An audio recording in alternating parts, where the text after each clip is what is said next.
Hi, everybody. My name's Jason. I'm Caden. I'm Jaden. And we are the Yahoo and the Torah channel. We thank you guys very, very much for hanging out with us. We are your family. You guys are our family. We love you guys very, very much. And today is the final day of this reading that we've been doing. And I honestly don't know how long we've been doing this for, but I do know that it is our final day today. And it is some good news, some excellent news, some superb news, some tremendous, stupendous, amazing news that we have out of this. And so we will try to get to this, and hopefully the dogs will not take us to school too much. And again, we have 10 alligators with fur, commonly referred to as pit bulls, and they are dominating our lives. And so we have to make sure that we try to keep them in check. And so here we are. And so, gentlemen, how you guys doing? Good. Everyone good? Mm-hmm. Where's Eli? Sleeping? Yep. Probably Getting ready. He's pretty slow. But that's all right. We still love him just the same, even though he's super slow. Chapter 21. This is the last chapter. This is the last chapter. This is the final chapter. Before this, do you guys have any final thoughts to this? I mean, let's wrap this up on this. It was a really good book so far. It was everything that in here seemed biblical. It seemed like it was very good additions, a little more detail. It shows a little more about Yahushua's human side and how he felt pain, how he was just like us. He had the same temptations, fought through them, powered through life. Yeah. Cade, you got anything? No, he pretty much wrapped it up in the perfect way. It was just a good book. You should probably read it too. Yeah. I'll find it. Yeah. Oh, it's Eli. Hey, Eli, how you doing, buddy? Good. Hey, you got out of bed. Say hi to everyone. Hi. Did you say hi, everyone? Hi, everyone. All right, there you go. Eli's here. We made it here. He's in his farmer gear, so we're ready to rock and roll on this farm. And again, we thank you guys very, very much. Today is a first day. You got, for whoever watches this, whenever, however later, I don't know what day you'll be on. For us right now, it is a first day, which means it is for everybody else is a Sunday. And for most people, that is their what they call their Sabbath day. And it is unbiblical to be worshiping in a temple made by man on the wrong day. And your pastor, more than likely, is, if he's blessing you on the way out of church, he's probably casting spells on you because it's not of our Creator. And so there's no blessings from that. You're getting blessed by the devil himself. And so I know those are hard words. People don't want to hear that stuff. But, guys, we are called to set ourselves apart. We're called to set ourselves in a different fashion. And we have to keep the days that our Creator has said. And there's the seventh day Shabbat for all of us. Okay, let's finish up, everyone. Eli, did you have any final words on this before we get going? It's a really good book. It tells a lot more about Yahushua's life. Yep. What we know about his human side, and it's a good book. Yeah, so it's pretty much the same consensus around the way. So, all right, let's get going, folks. All right, a number of women stood off, watching from a distance, among them being Mary of Magdala, also called Mary of Bethany, Miriam, and Miriam, the mother of Jacob, the younger, and Joseph, and Salome, who had followed Yahushua, administering to his needs in Galilee. There were also others who had come to Jerusalem with him, but the only disciple there was Jacob. When the women wept with pity, he said to them, I see now what I was blind to before. Let us not waste tears in futile pity, but strengthen our hearts so his sacrifice is not in vain. He did this to change the hearts of the people. Let us be worthy of him. Then Jacob left, for he received word that the disciples were being sought. It being feared that they would set fire to the great temple or arouse the people, so there was a revolt. There had been disturbances in the city, but because of Barnabas, only 3 were killed. Then Jacob left, for he received word that the disciples were being sought. It being feared they would set fire to the great temple or arouse the people, so there was a revolt. There had been disturbances in the city, but because of Barnabas, only 3 were killed. Barabbas. Miriam, the mother of Yahushua, was taken to the house of Yochanan, and Marcus and Joseph also came there. It was in that house that the first words of this gospel were written. Many of the disciples had deserted Yahushua and were in hiding. Others went about not knowing what to do, their hearts full of misery and sorrow. They lacked the influence needed to save Yahushua from the common pit of criminals. And Miriam, his mother, did not claim the body, though the arrangements made were unknown to her. So it seemed all the disciples kind of got scared and they ran away after Yahushua died. We ran, and the only one that stayed was his brother, and we know John was there during the crucifixion. This is your mother, this is your son. So we know John and James were there. Well, what did Messiah say? The shepherd would be killed and the sheep would be scattered, right? And that's exactly what happened, right? The same thing. And nobody figured this out, that he was the Messiah, really truly the Messiah, and that he was coming back. up until he came back. Prior to this, everyone's like, wow, they just killed our leader. They killed the son of the Most High, and he dead. And, that's it's scary. People are going to run for their lives, and they're going to think that everybody's out to kill them because if they killed the Messiah, then they're going to kill his followers as well, is probably what they're thinking. 7. Now, one of the elders of the Supreme Council was a man named Josias, called Joseph of Arimathea, son of Joachim, son of Nathan, son of Eleazar, son of Eliyahu, son of Yachim, son of Zadok, who lived on the Merchant's Road, a day's journey from Jerusalem. He also owned an estate northwest of the city. He had a brother-in-law named Nicodemus, and both were secret followers of Yahushua. Joseph of Arimathea, the wise commander, had been present at the council when it sat in judgment on Yahushua, and he supported him. But many more who could have done so were absent because of the hour. When evening drew near, and Yahushua had been 4 hours on the cross, Joseph of Arimathea, being a man of status and authority, went to Pontius Pilate without fear, for they were friends. He requested the body of Yahushua, his kinsman, saying, "It is written in our law that the sun shall not be permitted to set on the body of a murdered man." The governor said, "You are an upright man, and I will not deny this to you." But he was surprised to hear Yahushua had died so quickly, and he sent for a centurion in charge of the execution, a man known to Joseph, who assured Pilate that Yahushua was undoubtedly dead. On hearing this, Pilate granted the commander custody of the body. And though some Yahudim present objected,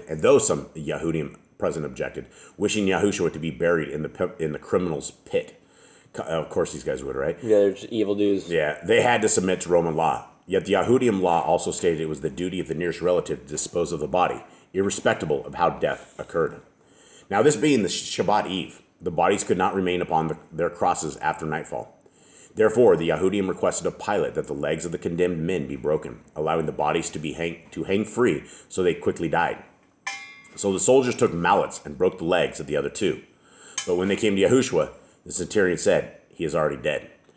So Messiah is dead, and then they take giant hammers and crush their legs so they're unable to lift themselves up anymore, and so essentially they will drown very, very quickly because they were it's just water flowing in the lungs. 13. Joseph the commander took his son Joseph, Nicodemus, and one other, and having already purchased a linen shroud, went to the place of execution and removed Yahushua from the cross. Wrapping him in the sheet, they carried Yahushua through the darkness to a tomb already cut out of the rock. It was a 2-chambered cavern northwest of the city, having a ledge running around the inside, and the entrance faced eastwards towards the place of execution. It was the north end of a garden, planted with cabbages, and the gardener was also a custodian of the tomb. When Yahushua had been placed inside, and I think they actually have a typo. When Yahushua had been placed inside, it should be placed inside. A great stone was rolled across the entrance, and 2 men were left on guard beside it. Now things happened on the Shabbat, which may not be written, for they are in the secret of Yahuwah, known only to the elect of the house of Elohim, which is in the isle of departure. So it might have some angels coming down and resurrecting him, or something happens. Yeah.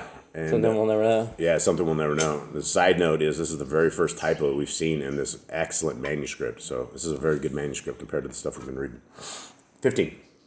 Those who guarded the tomb, when questioned regarding these things, said, "The disciples came early and carried him away for burial in a proper manner at another place.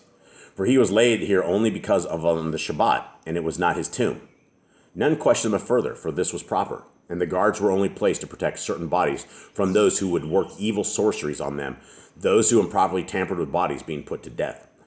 Now, what are you guys' thoughts on this?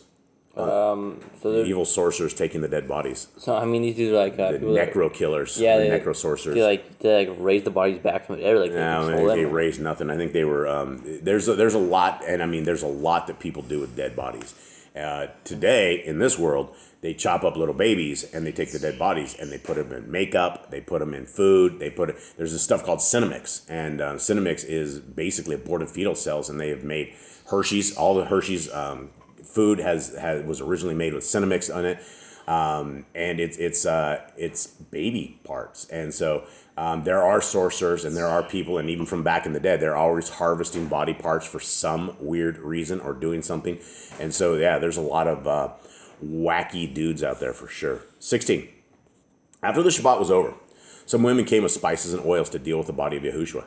But when they came to the tomb, they found that the great stone had been rolled aside.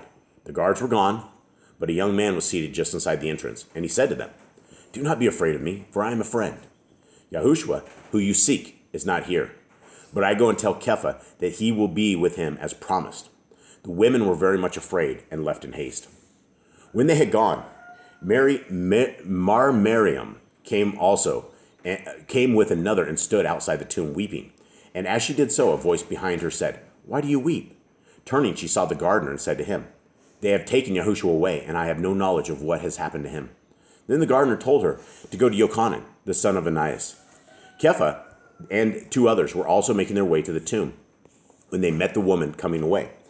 The women told them what they had seen and heard, and Kepha, thinking they were talking wildly through sorrow, sent one of his companions to go with them. Then he hastened to the tomb, arriving to find it empty and no one there. So being perplexed, he sat down while the other went in search of the gardener. While seated there, he saw a shining figure in the gloom within the tomb and knew it for an angel. And he heard a voice saying, "Yahushua has fulfilled the promises and is truly the Mashiach, Yahuwah's anointed." Then the other returned with the gardener, who told Kepha to go and meet Yochanan, the son of Ananias, at Emmaus, about 9 miles distant. And they went to that place, which was a village not far from the house of Joseph of Arimathea.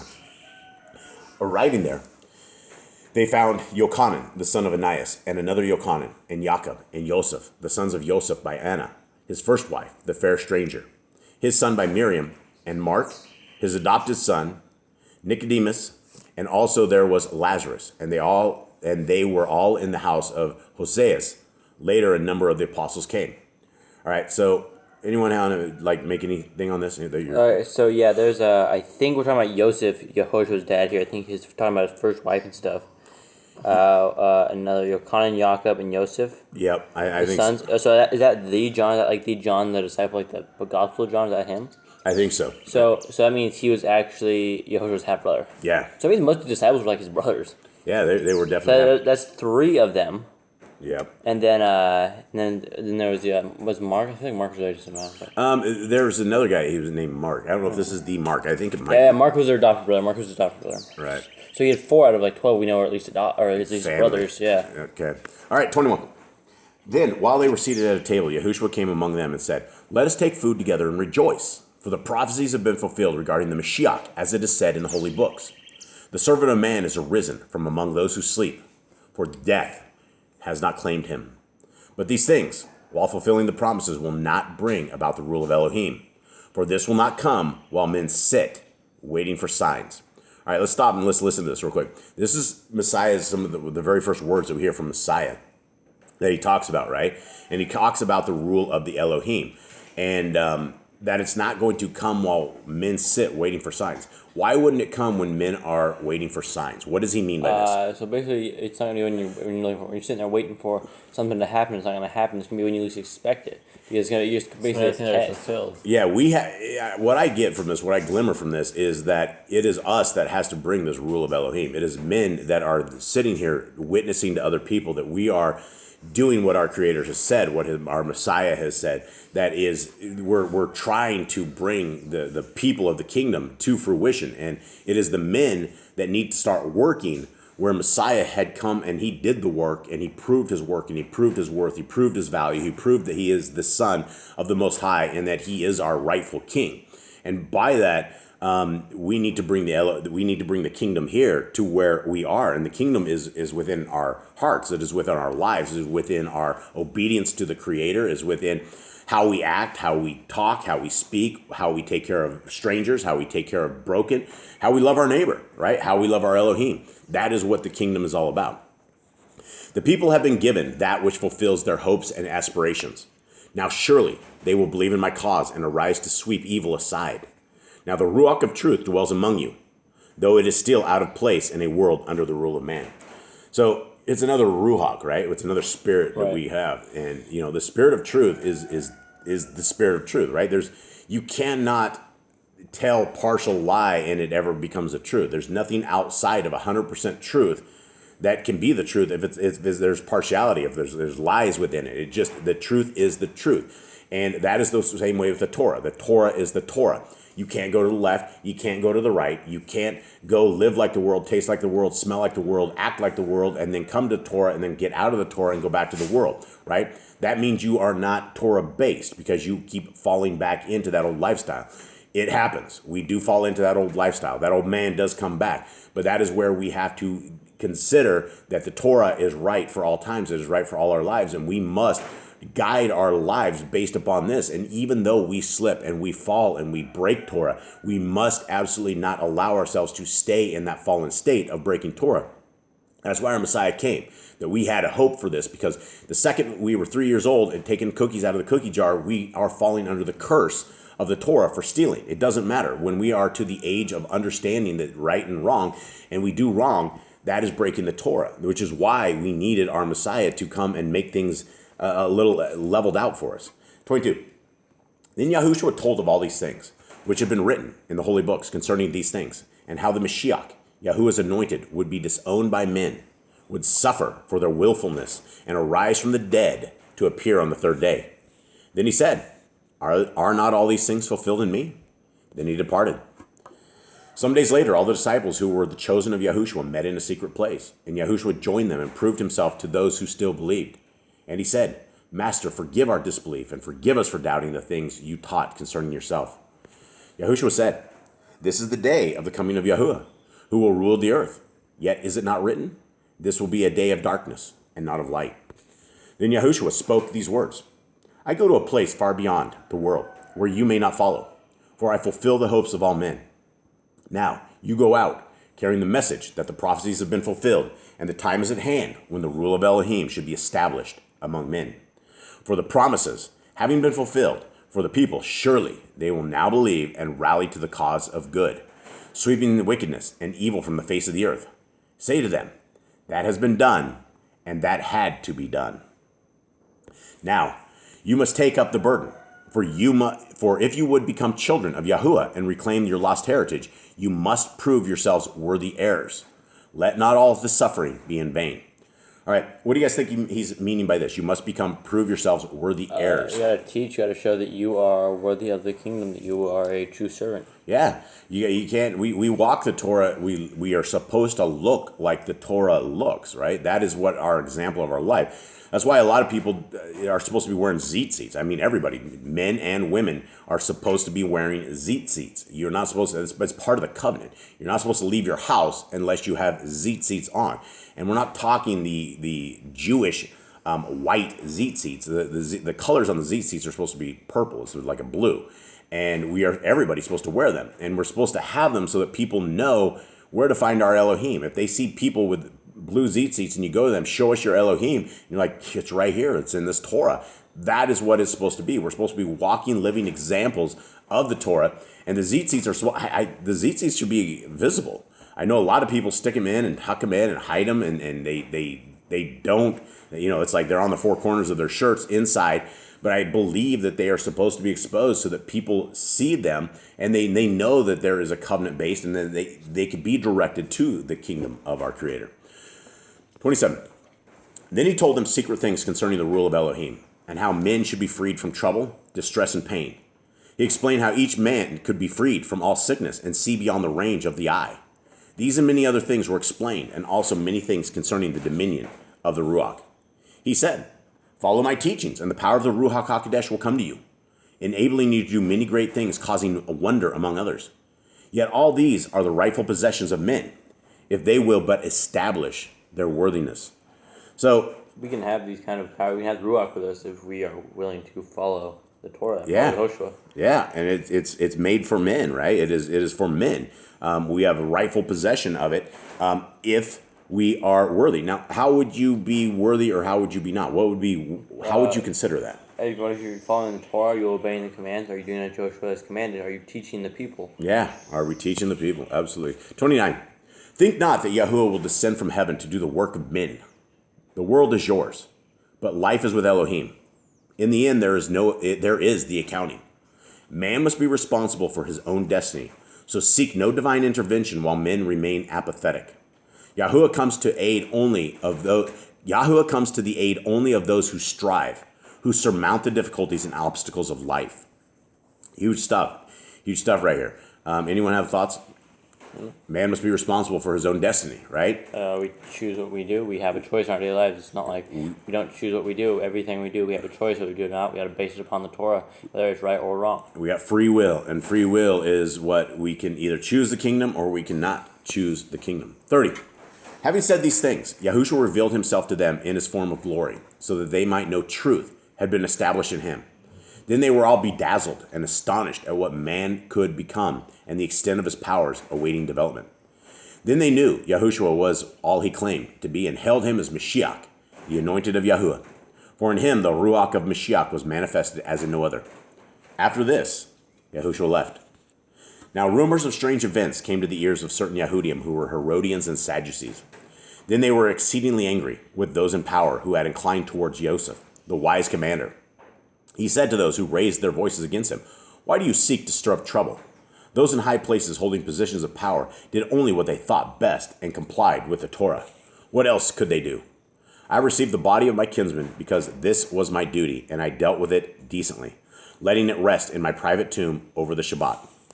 Despite his authority, there was evidence against Joseph, and he was imprisoned, being kept under constant guard.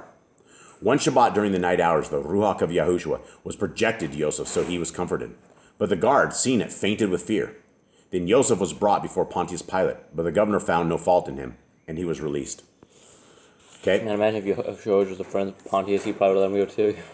Yeah, probably. Yeah, and that's the thing. He wasn't, though. Because the Yahudim put this guy up there too, like this guy's a criminal, and like they could do anything. Yeah, they're trying to kill everybody, right? These people are just ruthless. Later, Ananias, his son-in-law, who were then the high priests of Yahudim, came to the house of Joseph, bringing with them the holy books written on scrolls within their boxes. They requested that he swear upon it in the sacred name of Elohim, but he made oath only that he had done no wrong or broken no law. The wise commander remained in his house many days, after which he went about undisturbed. Then, when Pontius Pilate returned to Rome, Joseph departed from his home shores, coming to Set Nadeon, from whence he moved to a well at the foot of a hill. He brought with him a clay cup, which had been set in silver by a silversmith. And this was the cup used by Yahushua. Well, before we go, this is kind of interesting. There's a years and years and years ago, back when I was in Babylon, and back when I was actually watching satanic movies, unfortunately, there was a show, Indiana Jones and the Last Crusade, and the whole point of that show was that they were trying to find this cup. They wanted to find this cup of Messiahs. And the very last scene of this movie was there was a whole table, and there was this old, like a priest guy who had been defending this thing for like years and years and years. He was like a billion years old. And Indiana Jones had found this thing, and there was on this table, there were like 15 different cups. And if you would take this cup and you would take the water and drink from it, from the wrong cup, it reversed it and it would kill you. And so he had to pick out of all these cups, and there was like beautiful silver cups, and there was all of these other things. And the one cup that was there that he figured out was this old wooden cup. It was a wooden cup, and it was a carpenter's cup, right? It was just the simplest of all simple cups. And that turned out to be the cup that Yahushua had drank of. And again, that's just a movie. I just threw that in there because I that part, just, he took a little clay cup, which had been set in silver by a silversmith. And so, all right, let's continue on. 35. Some say Joseph of Arimathea married Miriam, mother of Yahuwah. Mother of Yahushua. Yeah, sorry, wow. Did the Stephen Pigeon on us. Okay, mother of Yahushua, after the death of his wife. But this is a known heresy put about by those in ignorance of what is written, for his wife was not that Miriam. Okay, that is it. The book. That is the book. And not a lot after resurrection. I thought there'd be a little more about his after the resurrection, like a little more what he did, what went on. Yeah, we won't know a lot of that stuff. And please take care of the dog. Yeah, and I guess that wraps it up for us, guys. I guess the bottom line that we will always have on all of these is that the laws, statutes, and commands are for all generations. Our Messiah is our King. He is the one who will be reigning us. He is the one who keeps his Father's commands. He's the one that said we should keep the commands. He's the one that said, if you are Torah-less, you will be told to hear from him that ye depart from me. And so we have all of the scriptures. We have this book. We have other books. You have from the front of the book to the end of the book. There is no place that the laws of our Creator are gone. There's not a single spot ever. Right before the New Testament, Malachi, it talks about keeping the Torah. And Revelation 14:12 says the only people saved are those who keep the commandments of our Creator and the faith of Messiah Yahushua.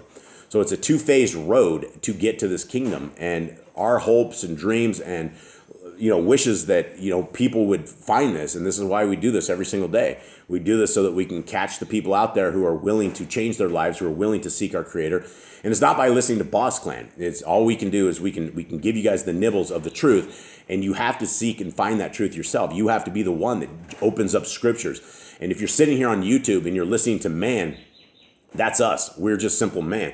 You need to take this and take what we have showed you, the pieces of it, and you need to open your scriptures and read this and write this on your heart, mind, and soul. Make it part of your life. Make it part of your family's lives. Embrace yourself in it, bath yourself in it, and make it everything in your world. And when you do that, your life will change. Everything about you will change. Your attitude changes. Your goals change. Your purposes change. And all of a sudden, we stop worrying about this earthly life where we're all going to die. We're all going to be. There's nothing we can do. We cannot stop us from keeling over. But we have a chance at protecting our soul. We have a chance at the kingdom to come. And when we breathe that last breath, we need to hope that pray that we are in that kingdom to come and that our Creator will accept us because we have been obedient to Him. But if we're disobedient, there's not going to be acceptance. There's not going to be anything. And so we need to be obedient. All right, everybody. From Boss Clan, we love you all. We hope you guys have a wonderful time. I don't know what next section we're going to do. I guess it'll be a surprise tomorrow morning. And that's it. We love you all. All right. Shalom.